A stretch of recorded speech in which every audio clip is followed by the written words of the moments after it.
Admiral Tae Kwan stood on the observation deck of Earth's orbital command station, watching the stars.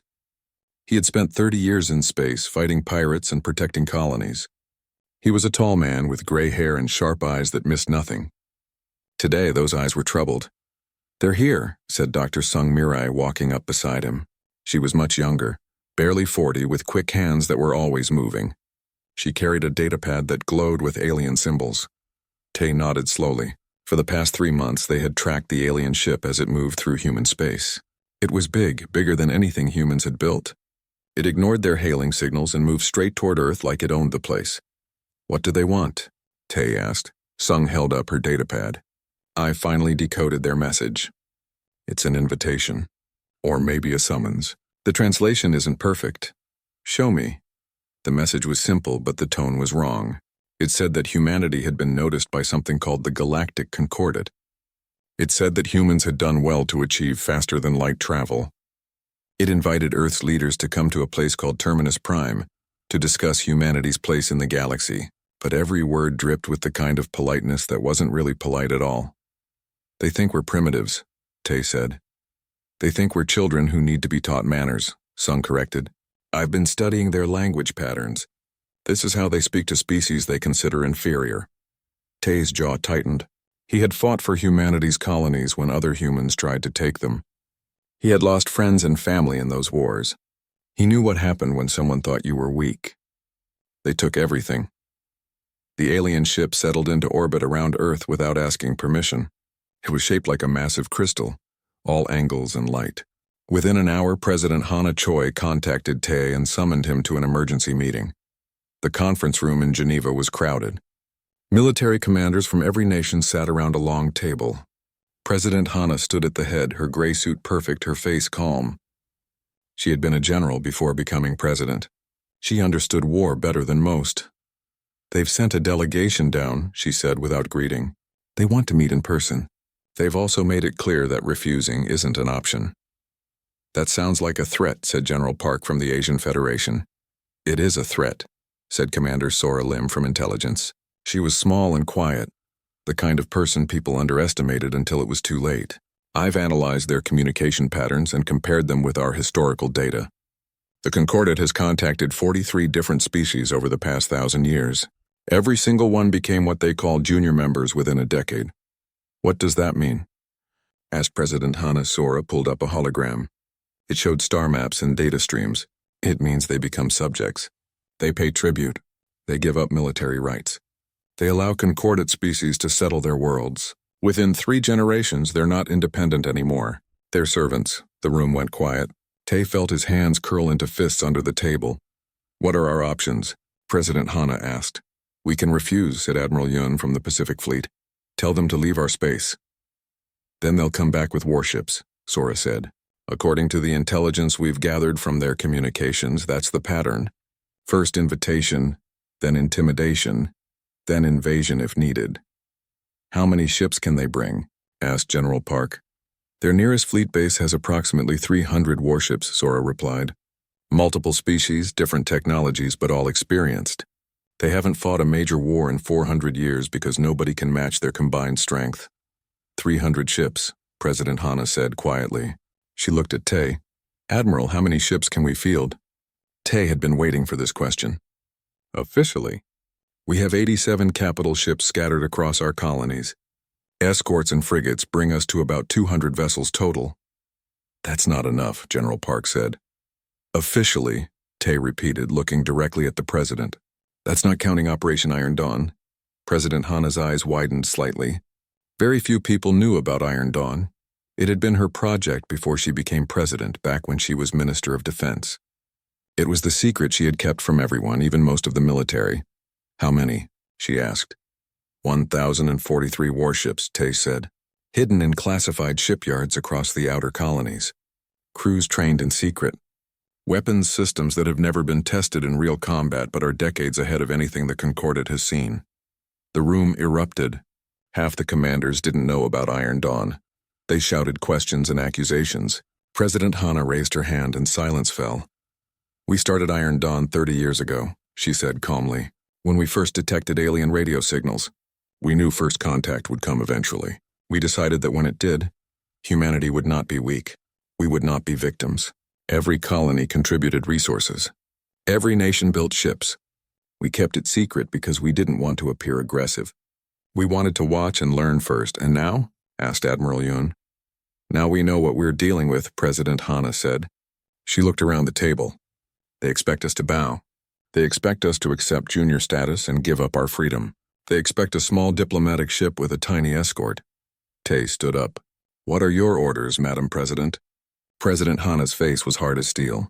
We'll go to their meeting. We'll send Ambassador Yoon Ara with a diplomatic team. We'll send Captain Wu Jin with the ship Harmony and 10 escort vessels. That's exactly what they expect, said General Park. Yes, President Hana said. But behind those 11 ships, invisible to their sensors, will be 1,000 more. We'll negotiate, Admiral Tay, but we'll negotiate from a position of strength they cannot imagine. She looked at each person in the room. The Concordat thinks we're children. It's time we show them what humanity really is. Tay felt a cold satisfaction settle in his chest.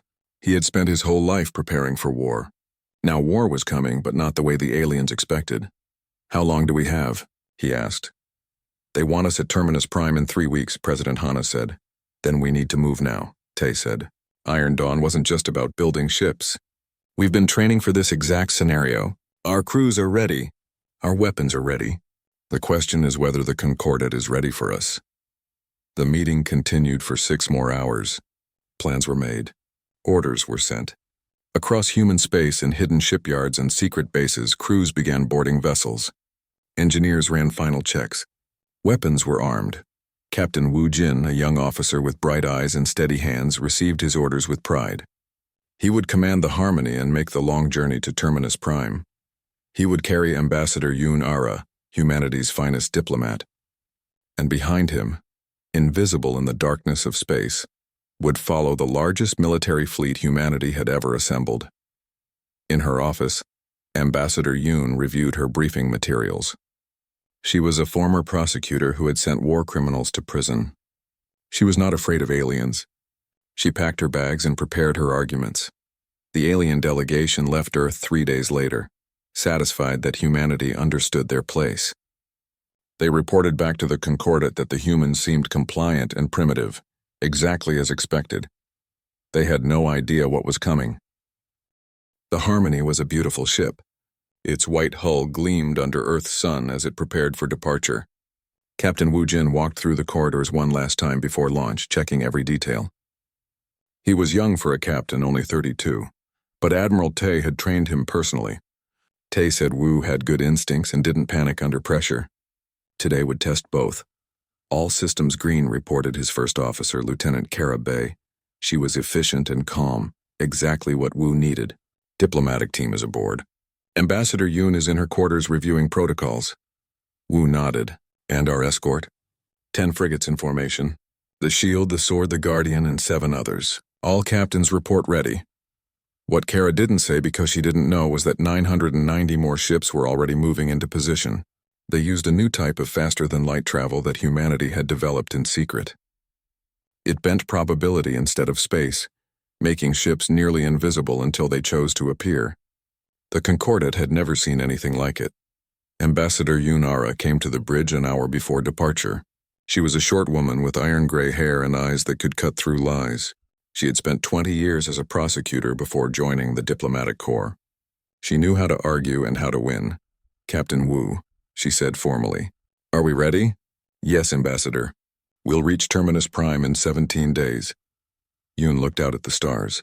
They expect us to be afraid. They expect us to accept whatever terms they offer. What will you tell them? Wu asked. Yoon smiled, and it wasn't a kind smile. I'll tell them the truth. Humanity bows to no one. The Harmony launched on schedule, surrounded by its escort. The formation was perfect, military precise. They jumped to faster-than-light speed and began the long journey across the galaxy. What the Concordat sensors didn't see was the massive fleet following behind. Admiral Tay commanded from the dreadnought Indomitable, a ship so large it could carry 5,000 crew and enough weapons to destroy a moon. Around him flew carriers, battleships, destroyers, and missile frigates. Each one was equipped with technology the Concordat didn't know existed. Commander Sora Lim worked from the intelligence vessel Shadow, analyzing every piece of data they could gather about their destination. She had a team of 40 analysts who studied concordant communications day and night. "We're intercepting their traffic," Sora reported to Admiral Tay over secure channel. "They're excited about meeting us. They think it will be easy." "What else?" Tay asked. "They've assembled 300 warships at Terminus Prime. It's meant to be a show of force. They want us to see their strength and feel intimidated." 300 against 11, Tay said. "They must feel very confident." "They don't know about the other 1,000, Sora said. "Our stealth technology is working perfectly. We're invisible to their sensors." Tay allowed himself a small smile. "Keep monitoring. I want to know everything about their fleet. Ship types, weapons, crew rotations, supply lines, everything." "Yes, sir." The journey continued. On the Harmony, Ambassador Yoon spent her days studying concordant culture. She learned about the 12 species that made up the concordant. She learned their histories, their wars, their politics. She learned that they had not fought a major conflict in 4 centuries. They were powerful but complacent, strong but unpracticed. She also learned about Trathmore, the Krathel commander who would lead the concordant's delegation. He was a military hero among his people. He had crushed 3 rebellions by junior species who tried to resist concordant authority. He was known for his arrogance and his cruelty. "He will underestimate us," Yoon said to Wu one evening over dinner. "That will be his mistake." "What if he doesn't?" Wu asked. "What if he sees through our act?" "Then we show our teeth," Yoon said simply. On the 8th day of their journey, they received a message from Terminus Prime. It was from Trathmore himself, welcoming them to concordant space. The message was polite but condescending, like an adult speaking to a child. It reminded them to follow proper protocols and show proper respect when they arrived. Wu wanted to send an angry reply. Yeon stopped him. "Let them think we're meek," she said. "Let them think we're intimidated. The surprise will be greater." Meanwhile, engineer Bo Hyun worked in the Indomitable's weapons bay, making final adjustments. He was a genius who had designed half of humanity's new weapon systems. His latest creation was a missile that could penetrate any known shield technology. He called it the Hammer. "How many do we have?" Admiral Tay asked, visiting the weapons bay. "Enough," Bo said. "Each capital ship carries 50. That's over 20,000 hammers in total. If we fire them all at once, we could probably crack a planet." "Let's hope it doesn't come to that," Tay said. "But if it does," Bo asked, "then the Concordant will learn that humanity doesn't lose wars." On day 14, Commander Sora detected something troubling. The Concordant was moving additional ships toward Terminus Prime. Not warships, but troop transports. "They're preparing for occupation," she told Admiral Tay. "If we refuse their terms, they plan to invade our colonies immediately."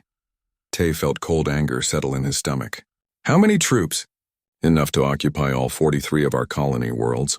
They've been planning this for months, probably since they first detected us. They were never going to negotiate fairly," Tay said. "No, sir. This was always going to be subjugation. The meeting is just theater." Tay made a decision. "Send coded messages to all our colony worlds. Tell them to activate defense protocols. If the Concordant makes any aggressive move, our colonies will be ready." "Yes, sir." The Harmony crossed into Concordant space on day 16. They were hailed immediately by patrol ships who escorted them toward Terminus Prime. The alien crews were professional but dismissive, treating the human ship like a curiosity rather than a threat. Captain Wu gritted his teeth but said nothing. His orders were clear. Maintain the illusion until Admiral Tay gave the signal. On day 17, they arrived at Terminus Prime. The planet was beautiful, with 3 moons and rings of ice that caught the light. Orbital stations surrounded it like jewels, and everywhere Wu saw warships, hundreds of them, representing a dozen different species. They were arrayed in perfect formation, a display of overwhelming power. "They want us to feel small," said Lieutenant Kara, staring at the view screen. "It's working," Wu admitted. Ambassador Yoon came to the bridge. She looked at the Concordant fleet and showed no emotion at all. "Impressive," she said calmly. "They've gathered quite a force." "Ambassador, there must be 300 ships out there," Wu said. "We only have 11, Yoon smiled. "Captain, have faith. Admiral Tay has not forgotten us." As if summoned by her words, Wu's private communicator buzzed. It was a message from Admiral Tay, sent via quantum link that the Concordant couldn't intercept. All pieces in position. The Iron Dawn is ready. Hold your position and let the ambassador do her work. When the time comes, we will show them humanity's true strength. Wu felt his nervousness fade. Somewhere out there, invisible to concordate sensors, 1,000 human warships waited in the darkness. The most powerful military force humanity had ever assembled, and the concordate had no idea it existed. Ambassador, Wu said, we're being hailed by the surface. They want you to come down for the opening session. Of course they do, Yun said. She straightened her formal robes. It's time to meet our new friends. Captain, keep the ship ready. I suspect we'll need to leave quickly when this is done. You think it will go badly? Wu asked. I think it will go exactly as we planned, Yun said. They'll make their demands. I'll refuse them. They'll threaten us, and then Admiral Tay will show them what happens when you threaten humanity. She left the bridge with her diplomatic team. Wu watched her shuttle descend toward the planet's surface. He felt the tension on his bridge, saw it in his crew's faces. They all knew what was at stake. This wasn't just about trade agreements or political alliances. This was about humanity's future in the galaxy. They would either be free or be slaves. Wu looked at the concordate fleet surrounding them. 300 ships, crews from a dozen worlds, weapons from 12 different military traditions. It should have been terrifying. Instead, he remembered Admiral Tay's words from his training. In war, numbers matter, but surprise matters more, and we have the greatest surprise in human history waiting in the dark. Captain Wu Jin smiled and gave the order to hold position. Let the concordate have their moment. Let them feel powerful and confident. The Iron Dawn was coming, and nothing in the galaxy would be the same after.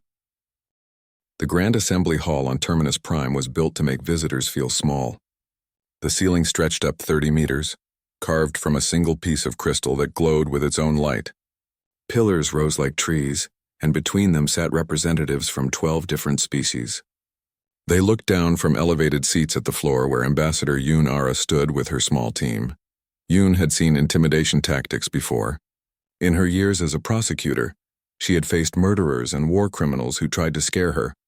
This was no different. She kept her face calm and waited. Trathmore entered last. He was a Krathul, which meant he stood nearly 3 meters tall with 4 arms and skin like gray stone. His eyes were black and cold. He wore military decorations that covered his chest like armor.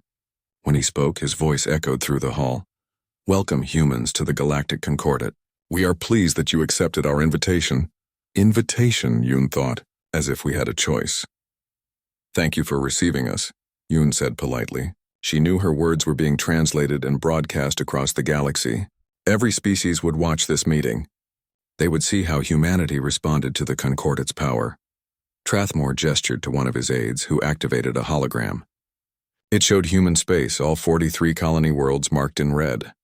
You have done well for a young species, Trathmore said. In only 100 years, you have colonized many worlds. You have achieved faster than light travel. You have built ships and weapons. This is admirable, Yun said nothing. She waited for the other shoe to drop. However, Trathmore continued, you have entered a galaxy with rules. The Concordate maintains order among the stars. We prevent wars. We ensure peace. To do this, we require all species to accept certain responsibilities. Here it comes, Yun thought. The hologram changed, showing a document with hundreds of clauses. Trathmore's aide began reading them aloud. The terms were worse than Yun had expected. Humanity would become a junior member of the Concordate. They would pay annual tribute of resources and technology. They would reduce their military fleet by 70%. They would allow Concordate species to settle on human worlds with priority rights. They would submit to Concordate law and Concordate judges. They would provide genetic samples and cultural data for Concordate archives. The aide read for 20 minutes. Yun listened without interrupting. When he finally finished, silence filled the hall. These are the terms, Trathmore said. They are standard for all junior members. Accept them, and humanity will have the Concordate's protection. Refuse, and you will be considered hostile to galactic order. Yun looked up at the Concordate representatives. She saw arrogance on every face. They thought this was already decided. They thought humanity had no choice. May I respond? Yun asked calmly. Trathmore waved one of his 4 hands. Of course. We are reasonable beings. We will hear your concerns. Yun activated her own datapad. I have prepared humanity's counter-proposal. It's much simpler than yours. She projected it on the hologram for everyone to see. It had only 5 points: mutual recognition as sovereign equals, open trade without tribute, joint defense pacts based on reciprocity, respect for territorial boundaries, non-interference in internal affairs. Strathmore stared at it. Then he began to laugh. It was a deep rumbling sound that echoed off the crystal ceiling.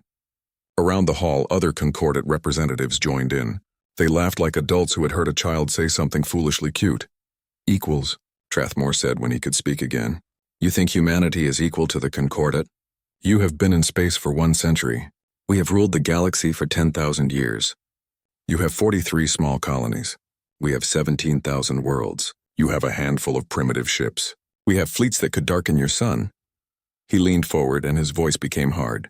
You are not equals. You are children who have just learned to walk.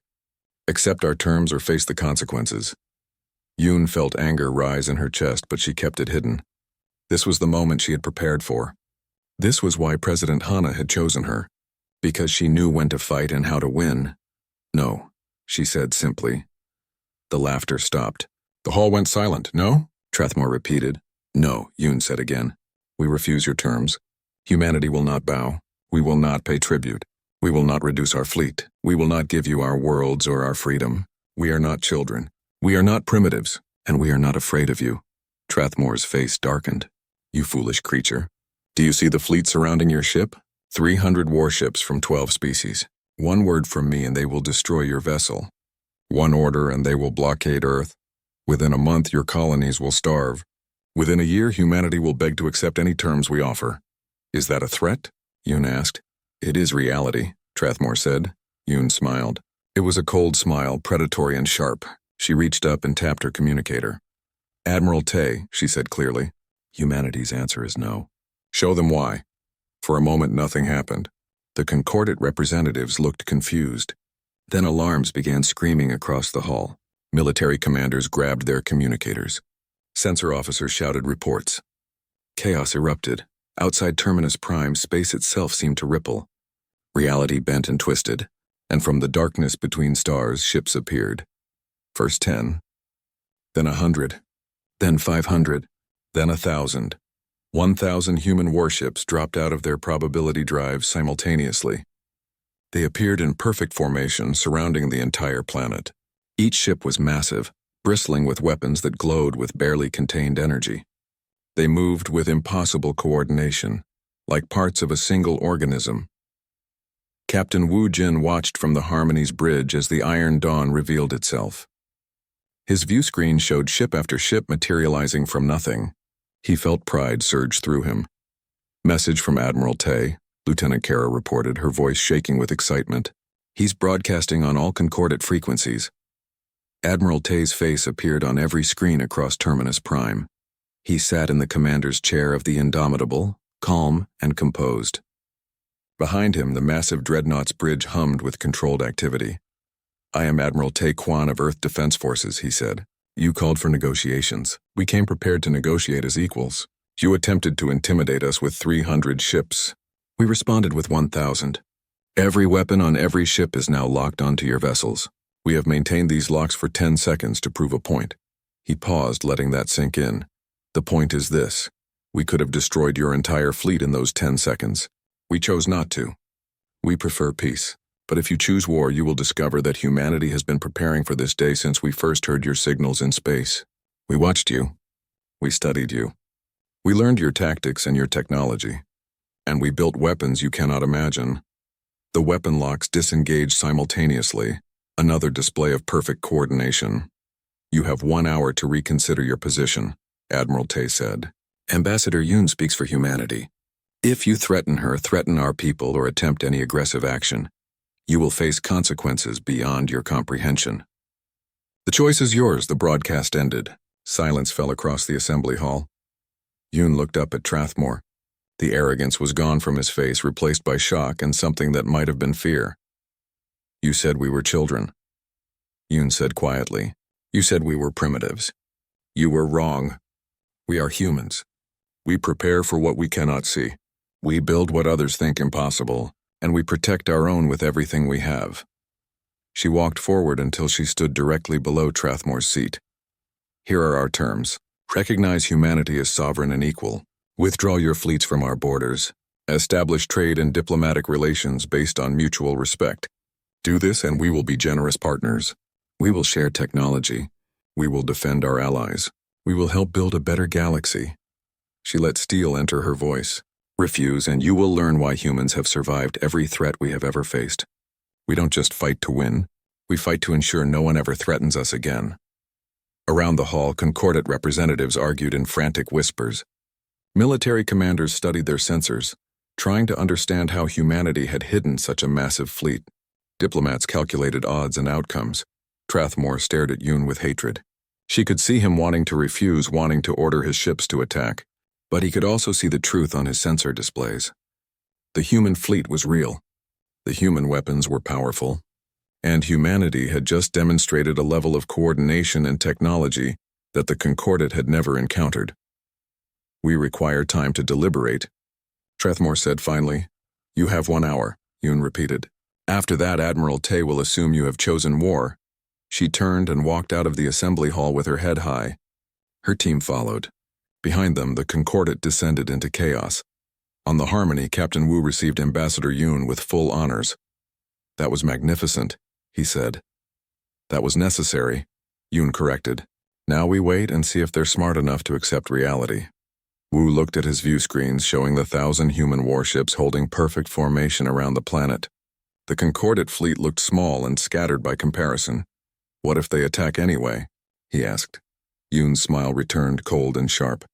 Then Admiral Tay will teach them a lesson the galaxy will never forget. The Concordat Council chamber erupted into chaos the moment Ambassador Yoon left. Representatives from 12 species shouted at each other in a dozen different languages.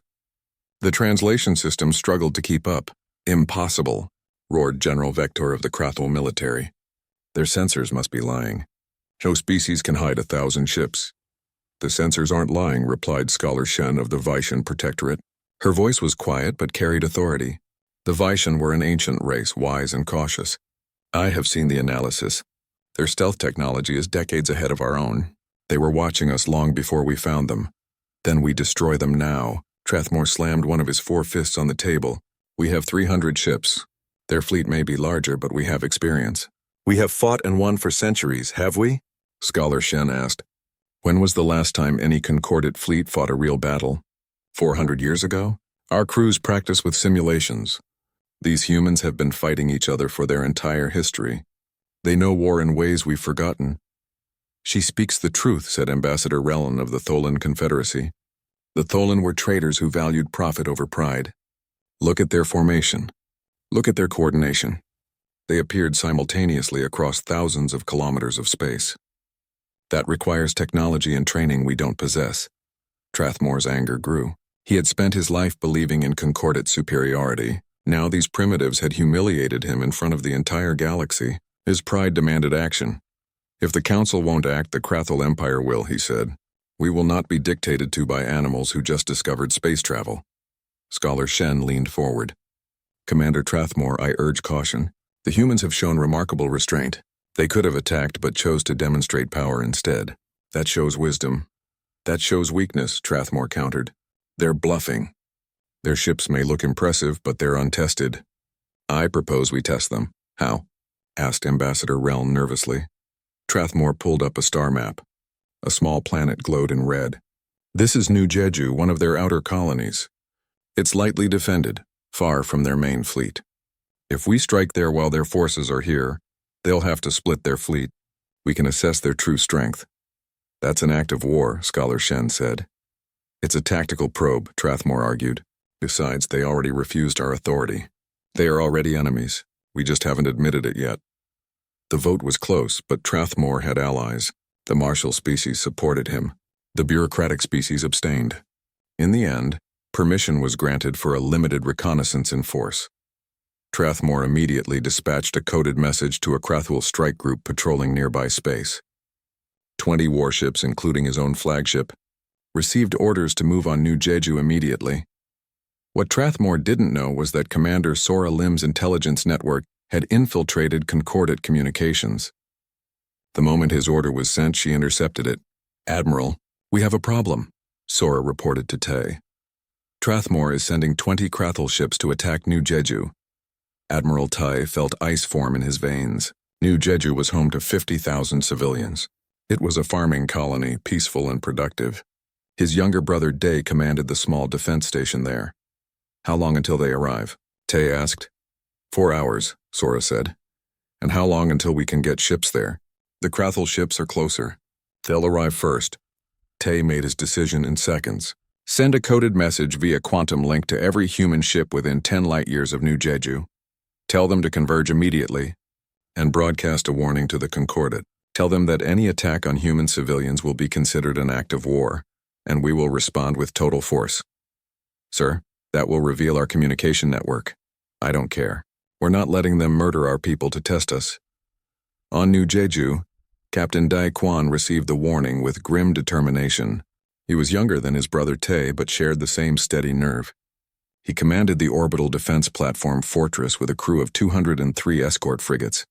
How many ships are coming? He asked his sensor officer. 20 Krathul warships, sir. All heavy cruisers are better. They'll be here in 3 hours.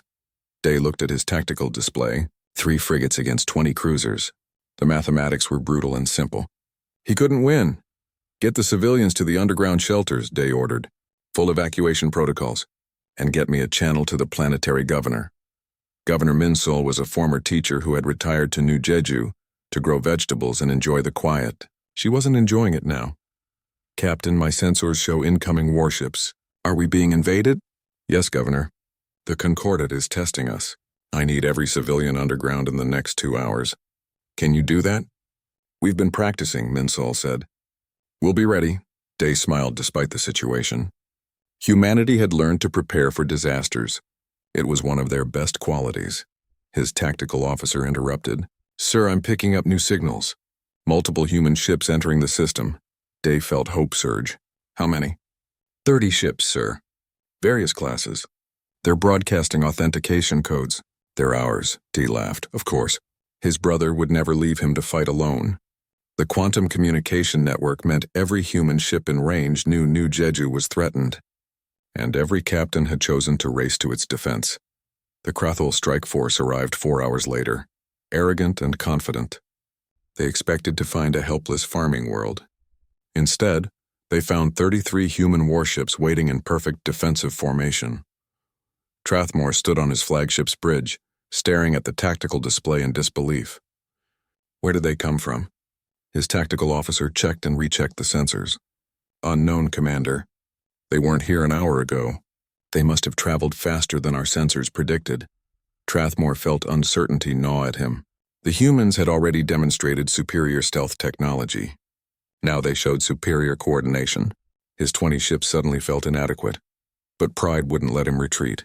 All ships battle formation. Weapons free. If they resist, destroy them. Captain Day broadcast on all frequencies. Krathul vessels, you are in violation of human sovereign space. Leave now or face destruction. We do not take orders from primitives, Strathmore replied. Stand aside or be destroyed. You were warned, Day said calmly. Then to his fleet, all ships engage at will. What followed wasn't a battle. It was a demonstration. The human ships moved with incredible precision. Their weapons cut through Krathul's shields like paper. Their point defense systems intercepted every missile, every torpedo, every energy blast. Their electronic warfare systems blinded Krathul sensors and scrambled their targeting computers. Within 8 minutes, 10 Krathul ships were destroyed.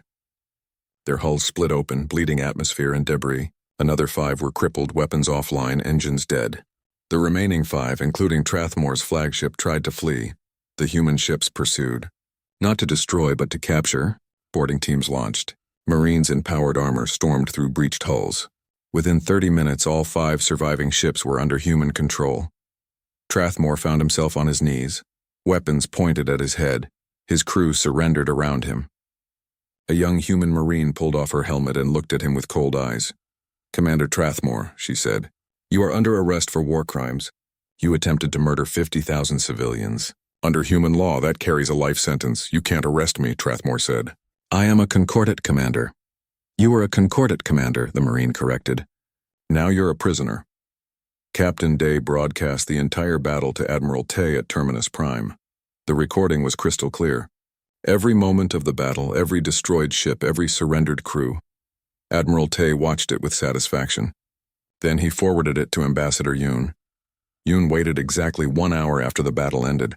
Then she walked back into the Grand Assembly Hall. Behind her, holographic displays showed the burning wreckage of the Krathul fleet, showed the captured ships, showed Strathmore in chains. The Concordat Council sat in stunned silence.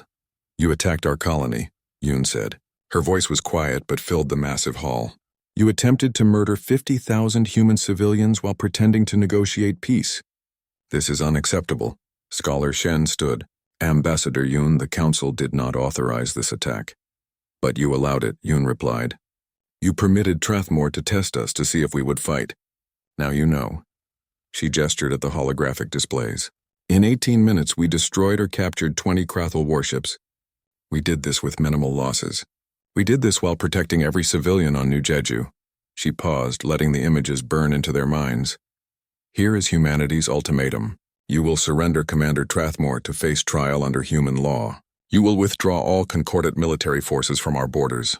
You will recognize human sovereignty without conditions. You will do this within 24 hours. And if we refuse?" asked General Vector weakly. Yoon's smile was ice. "Then Admiral Tay has authorization to use total force. We identified the Krathul homeworld during our long observation of your civilization. Our fleet can reach it in 72 hours. We will not destroy it. We don't murder civilians, but we will disable every military installation, every shipyard, every defensive platform. We will leave the Krathul Empire defenseless, and we will make..." The Krathul Empire descended into chaos within hours. News of Strathmore's defeat spread across their worlds like wildfire. The commander who had crushed 3 rebellions, who had made his reputation through military victories, had been defeated in minutes by a species the Concordat had dismissed as primitives. General Vector stood in the Krathul War Council chamber, watching his commanders argue. Some demanded revenge. Others counseled caution. A few, the youngest ones who had studied the battle recordings, spoke of retreat. "We cannot give them Strathmore," said Admiral Kesh. "He is a hero to our people. To surrender him would be shameful. To protect him means war with humanity," countered General Tak, a veteran of the old campaigns. "Look at what they did to our ships. Look at their technology. We could send 1,000 ships and they would destroy them all." "You speak like a coward," Admiral Kesh said. "I speak like a realist," General Tak replied. "The humans have been watching us for decades. They know our tactics. They know our weaknesses. They built weapons specifically designed to counter our shields and armor. This wasn't luck. This was planning." The argument continued for 6 hours. Then a younger officer, Commander Rin, spoke up. She was only 30 cycles old, barely experienced by Krathul standards, but she had the courage to say what everyone else was thinking. "We're debating the wrong question," Rin said. "The question isn't whether to surrender Strathmore. The question is whether we want the Krathul Empire to survive." Silence fell. Everyone stared at her. "Explain," demanded General Vector. "The humans gave us an ultimatum," Rin said. "Surrender Strathmore or they'll disable our entire military infrastructure. Not destroy it. Disable it. They're being merciful. But if we refuse, if we protect Strathmore's pride, they'll make good on their threat. And then what? The Fenris will see our weakness. The Dallin will take our colonies. The other Concordat species will abandon us. We'll go from being the Concordat's military leader to being the galaxy's weakest empire." She looked around the chamber. "Or we can be smart. We can admit Strathmore made a mistake. We can give him to the humans for justice. We can show the galaxy that the Krathul Empire values wisdom over pride. And maybe, just maybe, we can build a relationship with these humans that benefits both species." General Vector thought about this for a long moment. Finally, he nodded. "Commander Rin speaks truth. Pride is a luxury we can no longer afford. Send a message to the humans. Tell them we will surrender Strathmore." Admiral Kesh stood angrily. "This is cowardice." "This is survival," General Vector said. "And sometimes survival requires sacrifice." Within the day, Krathul military police arrested Strathmore. He fought and cursed, but even his own people had turned against him. They transported him to a neutral station where human marines took custody. He was bound in chains and placed in the brig of a human prison ship. The rest of the Concordat watched this happen with growing fear. If the mighty Krathul could be humbled so easily, what chance did anyone else have? On Terminus Prime, the Concordat Council reconvened. This time there was no laughter, no arrogance. Scholar Shen spoke for the Vaishan. "We have reviewed the situation carefully," she said. "The Vaishan Protectorate proposes that we accept humanity's terms. They have demonstrated military superiority. More importantly, they have demonstrated restraint. They could have destroyed the Krathul fleet entirely but chose to capture most of the ships.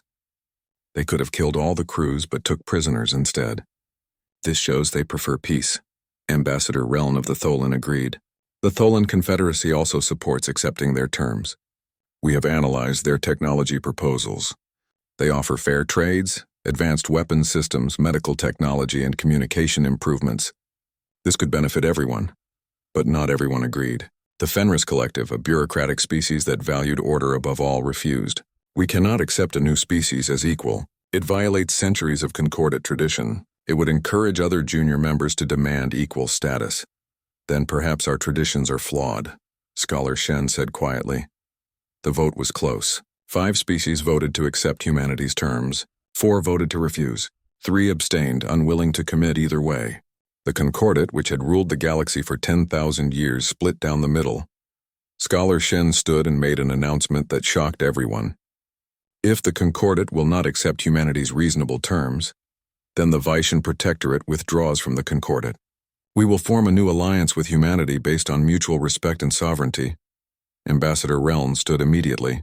"The Tholan Confederacy joins the Vaishan. We choose partnership over pride." A third species, the Dalan Republic, stood as well. "The Dalan have watched the Concordat become corrupt and stagnant. We welcome change. We join humanity's alliance." The Concordat, which had seemed eternal, cracked like old glass. 3 species left to join humanity. 3 more declared neutrality and withdrew to their own borders.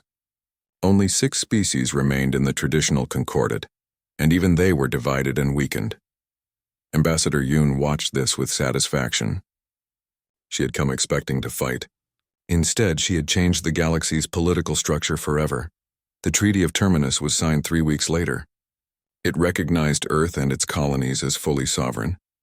It established the new alliance, a coalition of 4 species based on equality and mutual defense. It created trade agreements that would enrich all members. It set up joint military training programs and technology exchanges. Most importantly, it set a precedent. Never again would a young species be forced to submit. Never again would military might automatically mean political superiority. The galaxy had a new model for cooperation. Trathmore's trial was held on New Jeju, on the colony he had tried to destroy. Governor Minsol insisted on it. She wanted the Krathul commander to see the faces of the people he had tried to kill. The trial lasted 2 weeks. Ambassador Yoon prosecuted personally. The evidence was overwhelming. Trathmore had ordered an attack on civilians. He had done so deliberately, knowing it would cause massive casualties. Under both human and Concordat law, these were war crimes. The verdict was unanimous, guilty. The sentence, life imprisonment on a human prison colony. Not death because humanity didn't execute prisoners, but permanent removal from society. Because his crimes demanded justice, Trathmore was led away in chains. His last words were defiant. "Humanity will fall eventually. All species do," perhaps, Yoon replied, "but not today, and not to you." 1 year passed. The new alliance flourished. Human technology spread to the Vaishan, improving their medical capabilities. Tholan trading networks expanded, making all members wealthy. Dalan agricultural techniques helped feed growing populations. And human military protection kept aggressive species at bay. Admiral Tay stood on the bridge of the Unity, the first jointly crewed human-alien warship. Beside him was Vaishan Commander Kell, discussing patrol routes in their shared territories. They had become friends over the months, discovering that despite their different appearances, they shared similar values about protecting the innocent and maintaining peace. "Your brother Day is doing well," Kell said. "I heard he was promoted." "Yes, he commands his own battle group now," Tay said with pride. "He earned it at New Jeju." "You all earned it," Kell said. "You showed the galaxy that power doesn't mean domination. It means responsibility." President Hana addressed the United Nations on Earth, giving her annual State of the Galaxy speech. She spoke of new colonies being established, of peaceful relations with dozens of species, of trade that had made Earth wealthier than anyone had dreamed. But she also warned against complacency. "We must never forget how close we came to subjugation," she said. "We must never forget that freedom requires strength. We built 1,000 warships in secret because we knew the galaxy wouldn't give us equality freely. We had to take it. We had to prove ourselves, and now that we have, we must maintain that strength so no one ever threatens us again." The assembly gave her a standing ovation. Captain Wu Jin, now promoted to Commodore, prepared his fleet for a new mission. 500 ships, human and allied, were setting out to explore beyond concordate space. There were rumors of other civilizations out there, species that had never encountered the concordate's arrogance. Wu's job was to make first contact and do it right, establishing peaceful relations based on respect. As his fleet prepared to depart, he thought about how much had changed. A year ago, humanity had been alone, afraid of what the galaxy might bring. Now they were leaders of a growing alliance, respected and even feared by species that had ruled for millennia. Ambassador Yoon had retired from active diplomacy, but was writing the official history of first contact. She sat in her office on Earth reviewing old recordings of the negotiations. She paused on the moment when Admiral Tay revealed the Iron Dawn, when 1,000 ships appeared from darkness like avenging angels. She smiled, remembering Trathmore's face. The shock, the fear, the realization that he had badly underestimated his opponent. She began to type. The galaxy called for negotiations, expecting submission. Humanity responded with 1,000 warships demanding respect. In that moment, the old order ended and a new age began. An age where military might was measured not in numbers alone but in technology, coordination, and the will to defend.